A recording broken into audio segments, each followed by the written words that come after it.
Good morning, everyone. I am so happy to see you again. Our book club is having a meeting tomorrow, and yours truly is hosting. This is the book we are discussing. It's called James by Percival Everett. Wonderful book. I highly recommend it. For the meetings, we always have a casual dinner and a dessert. And my dinner will be jambalaya, which I've never made before, so I think that will be a fun project for you and I to do together. And for dessert, I'm going to do a chocolate mayonnaise cake. I need to preheat the oven to 350 degrees Fahrenheit or 180 degrees Celsius. Then I need to grease these pans. I'm using baking spray. For the cake, I'm greasing two 8-inch diameter cake pans with baking spray. For anti-stick insurance, I have cut out rounds of parchment that I can place in each pan. This cake recipe dates back to the 1930s, and I will link it in the description below. I should mention that this cake is incredibly moist and delicious. I need 2 cups or 260 grams of all-purpose flour. I'm just going to weigh this out.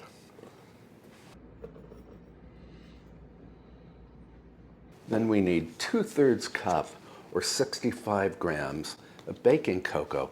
I'm going to use this black cocoa powder that you and I bought together at the Mennonite General Store. This is the same kind of cocoa powder that is used to make Oreo cookies. So that's 65 grams.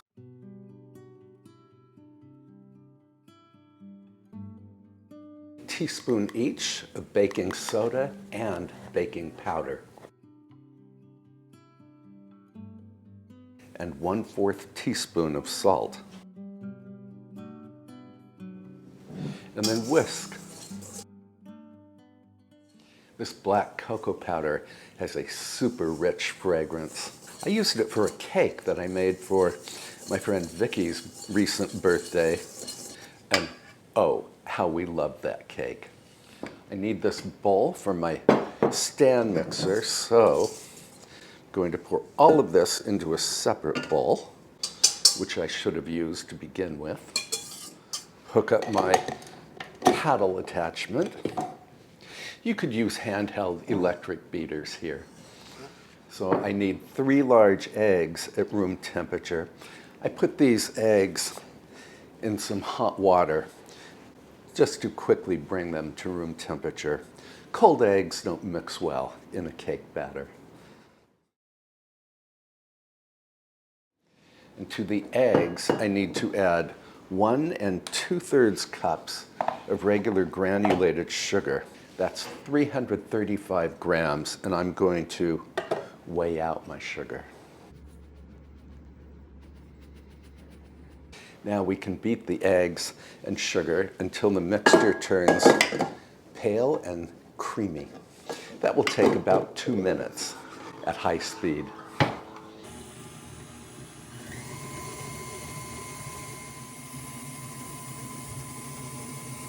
Now I need the mayonnaise, which takes the place of butter or oil in the recipe. And 1 cup of mayonnaise is 220 grams. So very easy to just weigh this out. That way I don't have to mess up a measuring cup.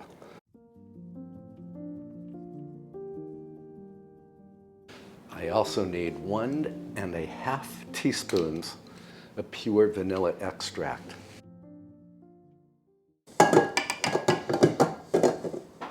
I really do enjoy and prefer weighing out ingredients. Then we can beat in the mayonnaise and the vanilla.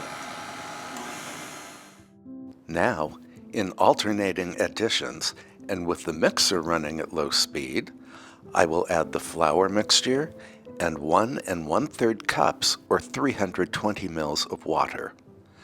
I will mix only until the flour disappears into the batter. Then I want to give this a good mix with my spatula, just to make sure all of the flour is incorporated. Then I need to divide the batter among these two baking pans.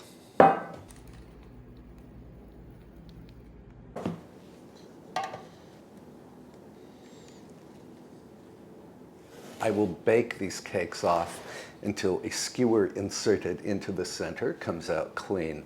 That will take from 30 to 35 minutes. Boy, they smell terrific.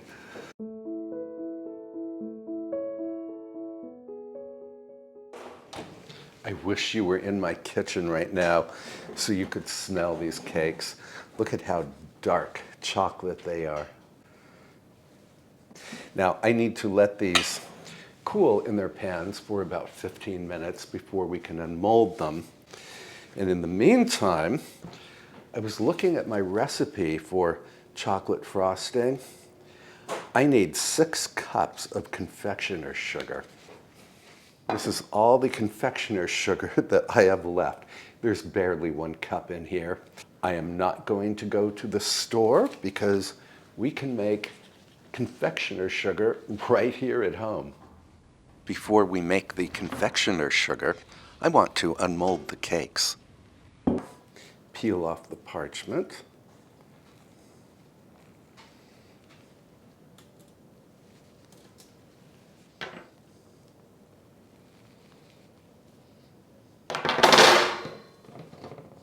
There we are. I need to refill my sugar container for the confectioner's sugar we are about to make.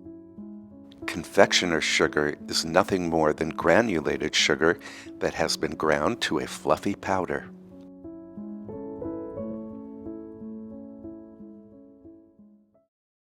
Confectioner's sugar is actually very easy to make, but you do have to be patient while you're making it, because you can only make a small amount at a time. Now, the sugar from my in-house supermarket, which is also known as my food storage area, is rather clumpy. That's not going to make any difference because it's all going to be broken up in the blender.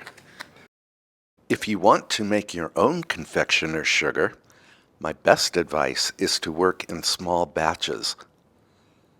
I add 2 cups of regular granulated sugar to my blender, along with 2 tablespoons of cornstarch. Cornstarch prevents clumping, but you can leave it out if you wish. Blend the sugar at high speed until it turns into a fluffy powder. You do not want to take the lid off right away, or you will end up inhaling a cloud of confectioner's sugar. I guess there are worse things to inhale. We have to check this. It's very powdery, but it's still slightly granular, so I'm going to blend this for another 30 seconds or so.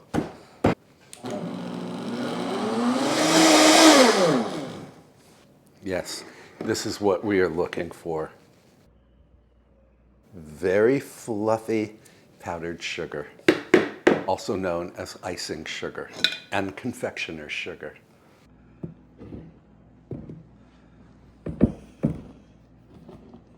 I'm going to make several batches of confectioner's sugar because I want to fill up this tin.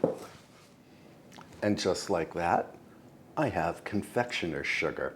And I saved myself a trip to the supermarket, and I think I saved myself a lot of money too. Now I'm going to cover and pop these cakes into the freezer. That's my cat Goldie meowing. And then tomorrow we will frost the cakes and we will make the jambalaya. I also think we will take a trip to the local flower store because I want to make an arrangement for the parlor. So I will see you tomorrow. Sweet dreams, friends.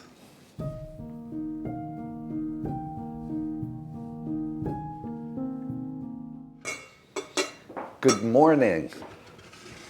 Our book club meeting is later today. The first thing I need to do is to make the chocolate frosting for the beautiful chocolate cake that you and I made together yesterday.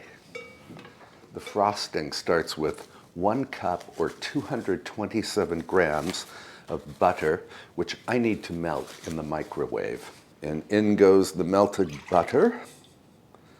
Into the butter, I need 1 1/3 cups or 120 grams of cocoa powder.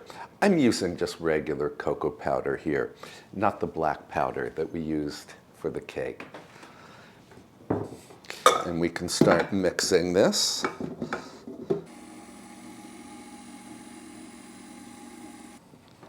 Then I need 6 cups or around 700 grams of confectioner's sugar.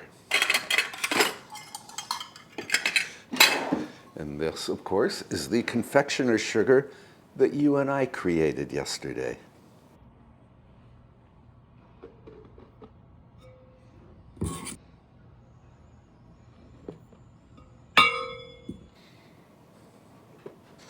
I also need 2/3 cup or 160 mils of whole milk and a splash or 2 teaspoons of pure vanilla extract.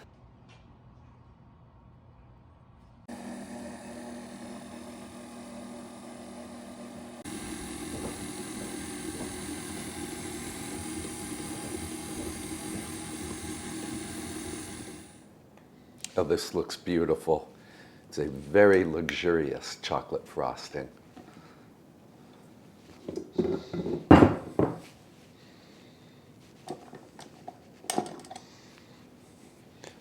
I'm going to resist licking this paddle attachment.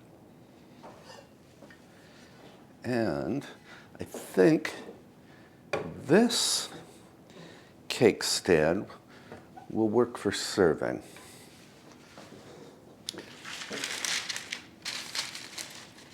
To prevent a big mess on the cake stand,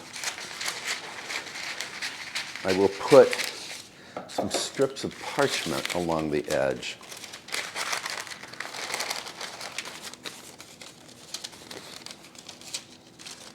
The first cake layer, upside down,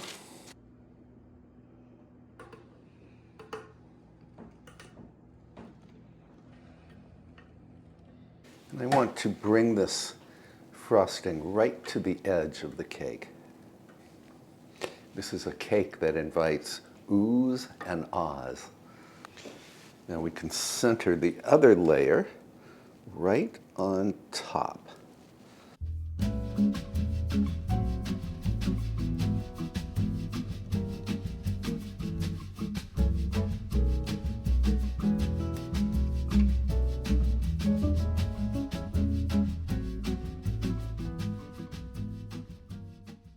This is the kind of cake that can make a diet fly right out the window.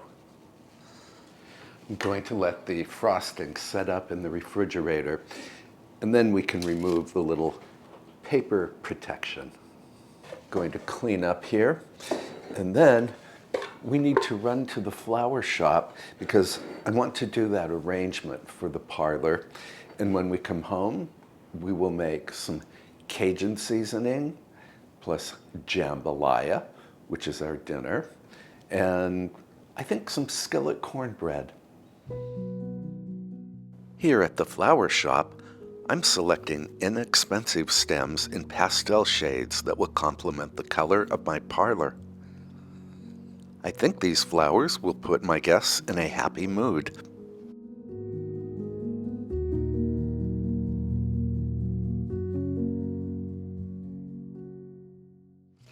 It's really windy outside. Now, here are the flowers we bought.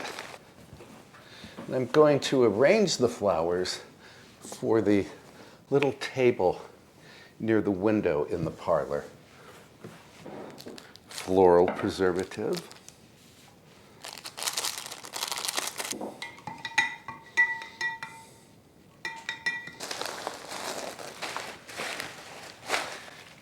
I chose very spring-like pastel colors for this arrangement. And besides the flowers and greens from the florist, I have some upright yew that I clipped from the garden.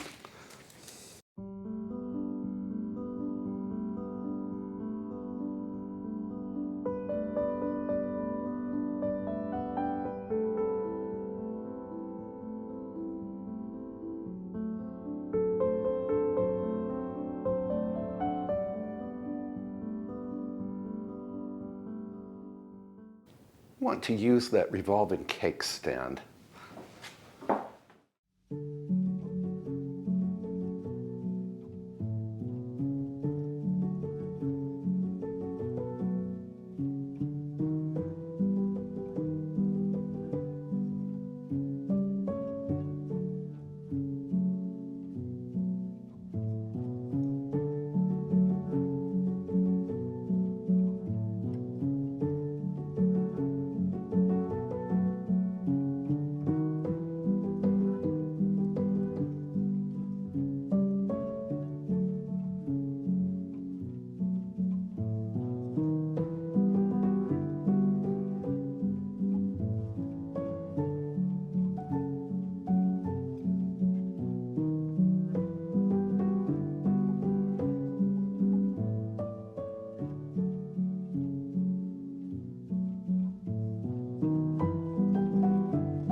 And here is the finished arrangement.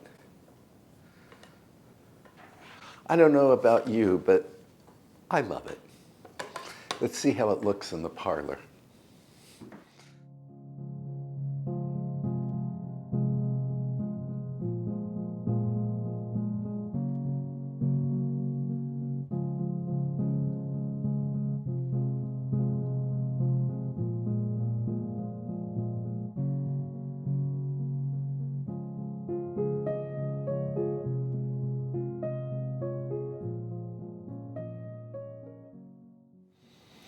Clean up, and then we will get cracking on dinner. So coming up with a menu for this book club was a real challenge. The book is called James, as I mentioned earlier. It takes place in the South. It's actually the retelling of Adventures of Huckleberry Finn from the perspective of the enslaved James. And really, the only food that is mentioned in the book is catfish and cornbread, and I think biscuits. That's about it, and understandably so. But I decided that I would make jambalaya and skillet cornbread plus the chocolate cake. And the first thing I have to do is make the Cajun seasoning for the jambalaya. I can link the recipe I'm following here in the description below. The ingredients are smoked paprika, kosher salt, garlic powder, black pepper, onion powder, dried oregano, cayenne pepper, and dried thyme leaves.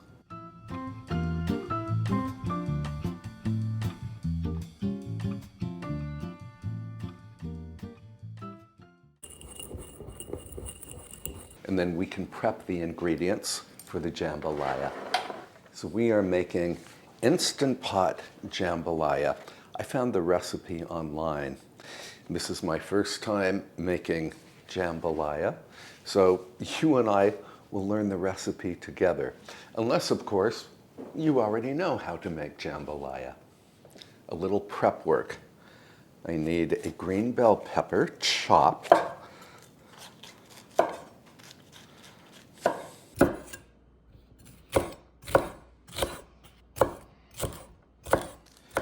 Then I need half of a medium onion. Instead of yellow onion, I'm using a white onion.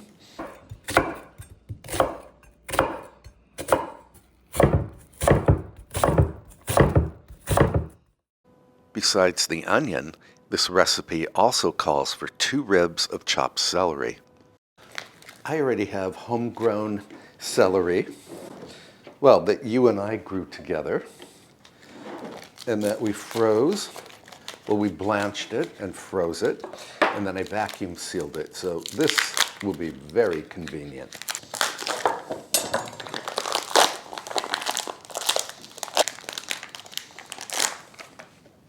I don't even have to thaw this. 4 cloves of garlic, finely chopped. I will use store-bought garlic paste. 12 ounces of andouille sausage. Now, the recipe didn't say if the sausage should be already cooked or not. I've never used andouille sausage before, so I bought what my supermarket had. This is already cooked. We are to cut this into smallish pieces. My dog Avery is very interested in this sausage, and who can blame her?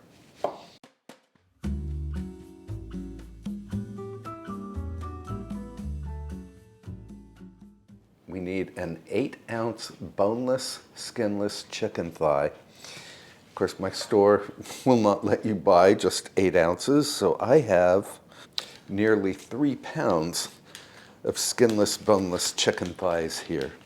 So I'm going to guess that we will need maybe only 1 of these chicken thighs. I'm going to use 3. And I want to trim off the fat.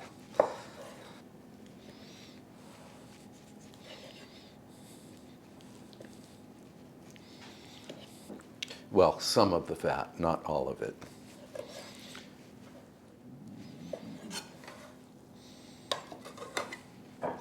I think our prep work is accomplished. Let me clean up, and then we will continue with the recipe. My hands are clean. My cutting board is clean. Let me fetch the Instant Pot. And here it is. And I need to set this to the saute mode. Add a glug of oil. They say canola oil. I'm using avocado oil. While we wait for the oil to heat up, I wanted to mention that one of the ingredients called for in the recipe is 2 cups of jasmine rice. And the recipe says to rinse the rice and drain it. But I read a lot of reviews on the recipe. The reviews were wonderful, but a lot of people mentioned that they wish they had not rinsed the rice because it turned out too soft. And other people said they made it without rinsing the rice, and the rice was perfect. So I'm not going to rinse my rice. So first step is to brown the andouille sausage.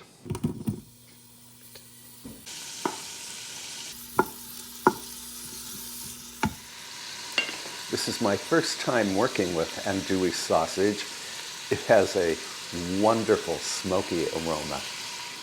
Now the andouille has browned, so we remove it to a bowl.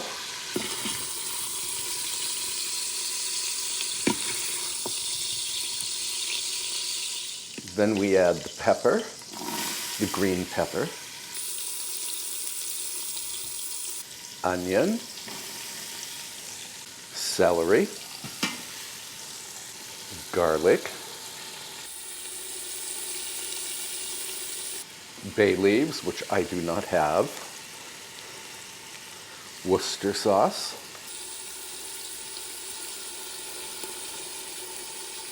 dried thyme leaves,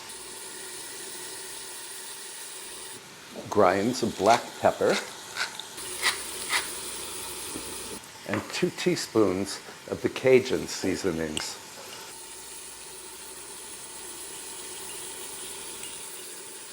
And we just need to cook this, stirring frequently, until all of the veggies have softened. And my frozen celery has thawed. Now we can add the chicken to the pot. Spread it out a bit. And season the chicken with an additional 2 teaspoons of the Cajun seasoning.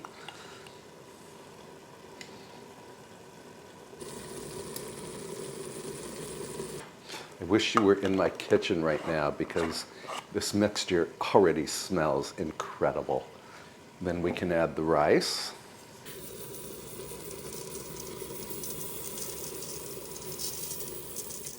Three cups of chicken stock. Press cancel. Put the lid on. And then we pressure cook this on high for 8 minutes. Our jambalaya pressure cooked for 8 minutes. We had natural pressure release for 10 minutes. So now hit cancel, and I'm going to let out all of the remaining steam.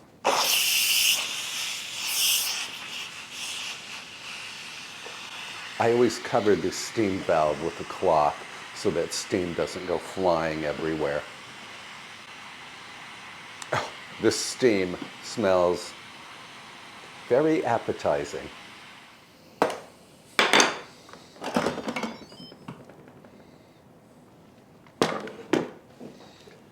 Can really smell the jasmine rice. Now we can stir in the andouille sausage that we browned earlier.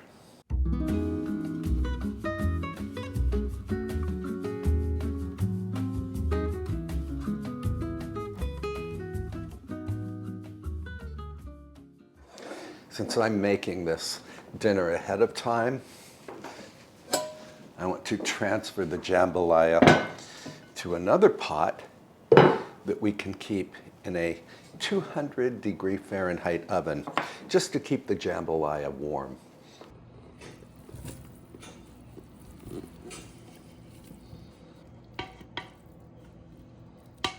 Just before serving this jambalaya, I will garnish it with finely chopped scallion. And of course, I have to have a little taste. I have never tasted jambalaya before, as far as I know.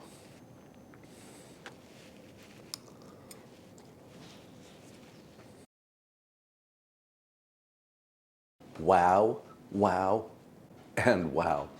This is totally delicious. It's a bit spicy, but it's not too spicy. On with the lid and into the warm oven.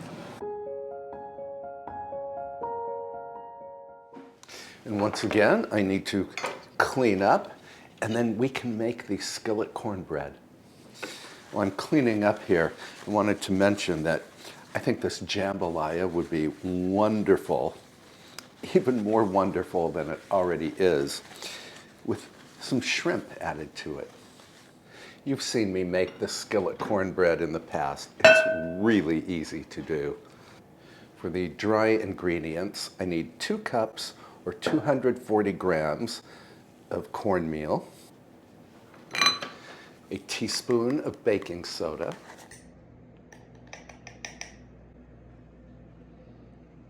one and a half teaspoons of baking powder,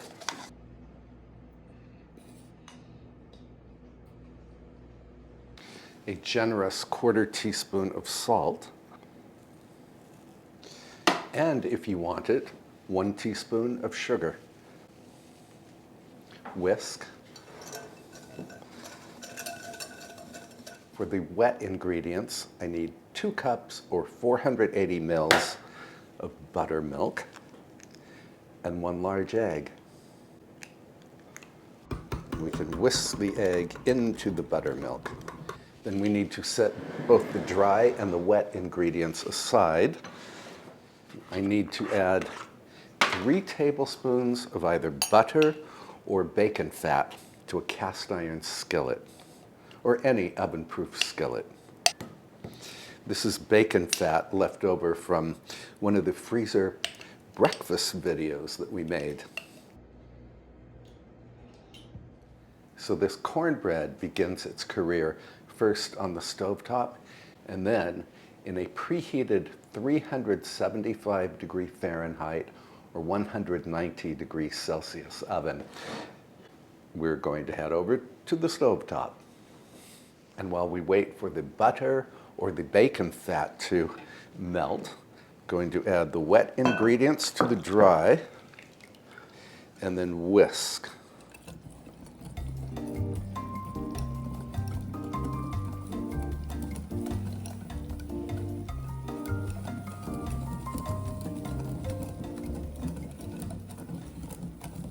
When the butter or the bacon fat has completely melted and the pan is ripping hot, add the cornmeal and let this cook for 1 to 2 minutes. We're trying to develop a beautiful crust on the bottom of the cornbread. Then transfer the pan to the preheated oven and let the cornbread bake until a skewer inserted in the center comes out clean, usually 30 to 35 minutes. After this cornbread has finished baking, I will keep it in a warm oven. Meantime, I need to bring in some firewood and set up the plates and napkins and everything we need for the dinner.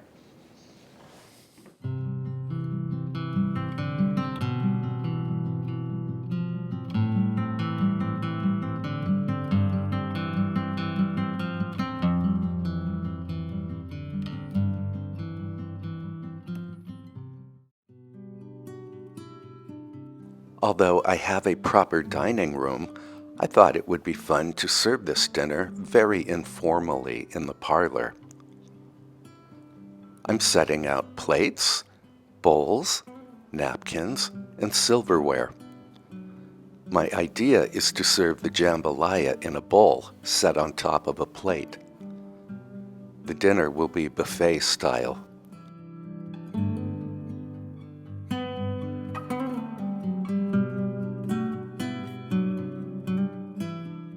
We always have cocktails or wine before our meeting, so now I'm tidying up the home bar and filling the silver ice bucket.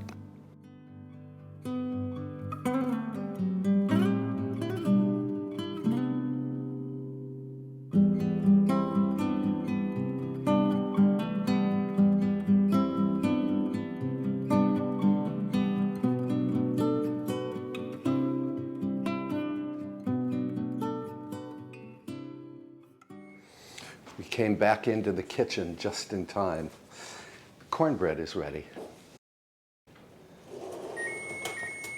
And it looks beautiful. I will reduce the oven temperature to 200 degrees Fahrenheit just to keep the cornbread warm. Meantime, our guests are due in a few minutes. When our book club meets, we always start with drinks and nibbles, and then we discuss the book, and then we have dinner. It's a very fun evening. And I wanted to mention that about a month ago, a viewer mentioned that her book club had read The Piano Shop on the Left Bank. I immediately looked up the book, read a synopsis of it, and immediately ordered it. And after I read James, I then read the entire Piano Shop book. This is a terrific read, and I highly recommend it. In fact, I'm going to recommend it to our book club tonight. And now guests are arriving. I need to go into the parlor, light the fire, and start serving drinks. I will try to include some clips from tonight's dinner. This evening was a huge success. We had a great discussion around Percival Everett's novel, James. And there were no leftovers of either the jambalaya or the cornbread. The chocolate mayonnaise cake was a big hit too. The few slices that remained after the meeting are now securely hidden in my freezer. Thank you so much for being a part of this book club meeting. In the next video, we will make a festive dinner for St. Patrick's Day, and I can't wait to see you. Until then, please treat yourself well. Bye for now, friends.